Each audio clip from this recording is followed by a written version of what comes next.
Hello everyone, welcome to my channel.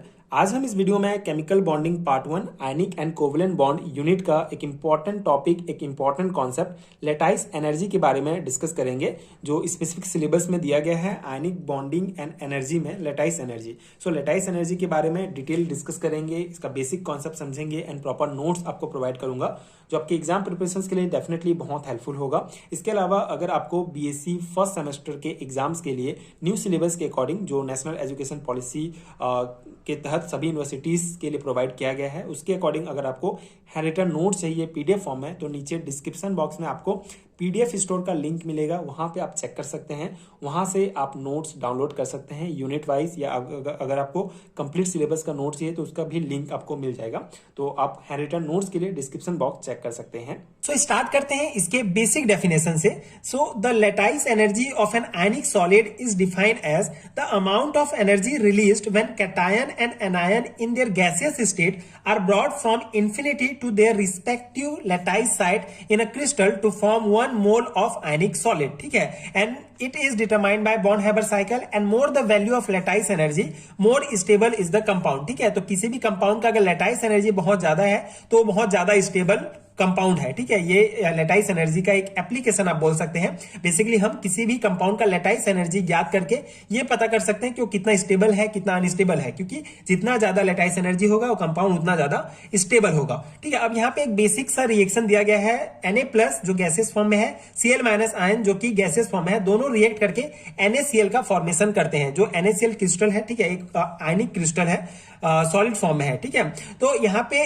इस example से आप बेसिक इसका डेफिनेशन समझ सकते हैं। बेसिकली यहाँ पे क्या है कि 1 मोल आयनिक क्रिस्टल का उसके गैसीय आयनों से बनने में जितनी ऊर्जा उत्सर्जित होती है उसे लेटाइस एनर्जी कहा जाता है। ठीक है, एक NaCl, ठीक है, यहाँ पे Na+ एंड Cl- मिलकर NaCl सॉलिड बनाते हैं। तो Na+ और Cl- आपस में जो रिएक्ट करते हैं उसके बाद जितनी ऊर्जा उत्सर्जित होती है, ठीक है, बेसिकली Na+ Cl- एक मोल आयनिक क्रिस्टल बनाने में जितनी ऊर्जा उत्सर्जित करते हैं उसको ही लेटाइस एनर्जी कहा जाता है। ठीक है, ये सिंपल सा इसका डेफिनेशन है, बेसिक कॉन्सेप्ट है। आई होप आपको समझ में आ गया होगा।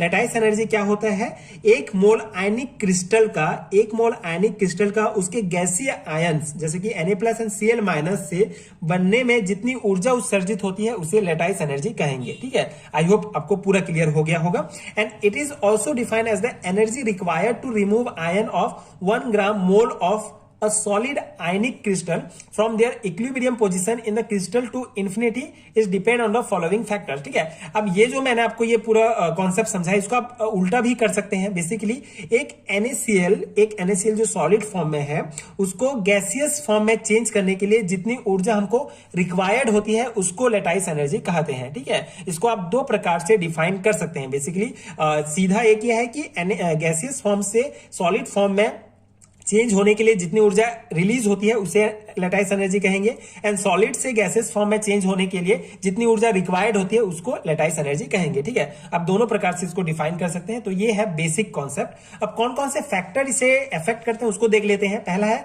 Size of ions. Larger the size of ion, lesser the lattice energy. ठीक है, तो आयंस का साइज जो बहुत इंपॉर्टेंट है, आयन का साइज जो है लेटाइस एनर्जी को अफेक्ट करता है। अगर आयंस का साइज लार्जर होगा तो लेटाइस एनर्जी जो है कम होगा। ठीक है, इसी कारण जो है CsCl यहाँ पे एग्जांपल आप लिख सकते हैं। CsCl की जालक ऊर्जा जो होती है NaCl से जो है अधिक होती है। ठीक है, CsCl की लेटाइस एनर्जी NaCl से अधिक होती है क्योंकि इनके आयंस का साइज बड़ा होता है इनकी तुलना में। ठीक है, तो size of ions is definitely affect the lattice energy. And second is charge on the ions. So greater the charge on the ions higher is the lattice energy. ठीक है, तो अगर कोई किसी भी आयंस में अगर चार्ज ज्यादा है तो उसका लेटाइस एनर्जी भी हायर होगा। ये भी पॉइंट आपको ध्यान रखना है। ठीक है, सेकंड फैक्टर है जो अफेक्ट करेगा चार्ज ऑन द आयंस। ठीक है, जितना ज्यादा चार्ज होगा आयंस में वो उतना ज्यादा उसका लेटाइस एनर्जी हायर होगा, है ना। एंड थर्ड है packing of ions.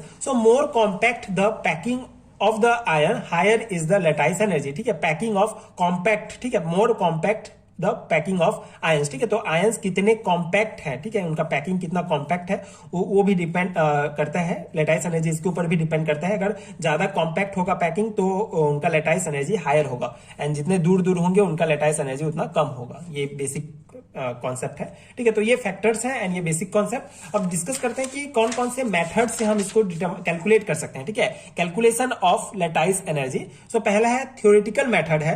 This method is given by Born Lande equation and given below, ठीक है। तो बेसिकली बॉर्न-लैंडे इक्वेशन के द्वारा जो है ये थ्योरेटिकल मेथड दिया गया था। ये इक्वेशन है जो आपको ध्यान रखना है।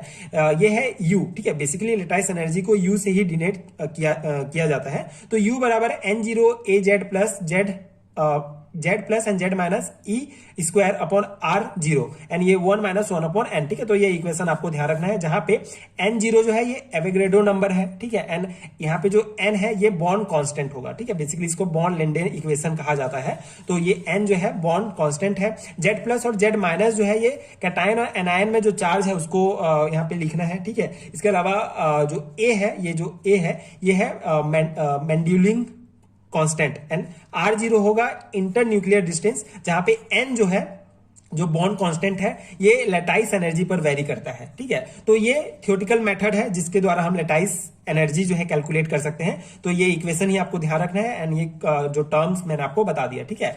एंड सेकंड है एक्सपेरिमेंटल मेथड, जो बहुत इंपॉर्टेंट है, जो बॉर्न-हैबर साइकिल है, ठीक है। It is given bye born-Haber and work in cycle way and given below, ठीक है। बेसिकली पूरा साइकिल चलता है बॉर्न-हैबर का, जो हम अगले वीडियो में ये पूरा डिटेल में समझेंगे, ठीक है। यहाँ पे आप बस ये फॉर्मूला ध्यान रखिए, ठीक है। ये इक्वेशन आप ध्यान रखिए जो कि बॉर्न-हैबर साइकिल का इंपॉर्टेंट है, ठीक है। तो ये क्या होता है, U बराबर Q plus S plus 1/2 D plus I minus E, जहां पे U हमारा लैटिस एनर्जी होगा, D डिसोसिएशन एनर्जी है, E इलेक्ट्रॉन एफिनिटी होता है, S डिनोट करता है sublimation energy of solid, I ionisation potential and Q होगा हीट ऑफ फॉर्मेशन, ठीक है। तो ये टर्म्स आपको ध्यान रखना है, जो अगले वीडियो में हम एक एक करके सबको डिटेल में समझेंगे।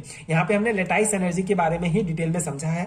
आई होप आपको पूरा समझ में आ गया होगा लैटिस एनर्जी क्या होता है एंड कौन कौन से फैक्टर अफेक्ट करते हैं, कौन कौन सा मेथड है, ठीक है। तो बेसिक कॉन्सेप्ट यही है कि एक मोल आयनिक क्रिस्टल के फॉर्मेशन में जो गैसियस आयन जितने एनर्जी रिलीज करेंगे, ठीक है, जो गैसियस आयन होंगे एक मोल आयनिक क्रिस्टल बनाने में जितने एनर्जी रिलीज करेंगे उसे लैटिस एनर्जी कहा जाएगा, ठीक है।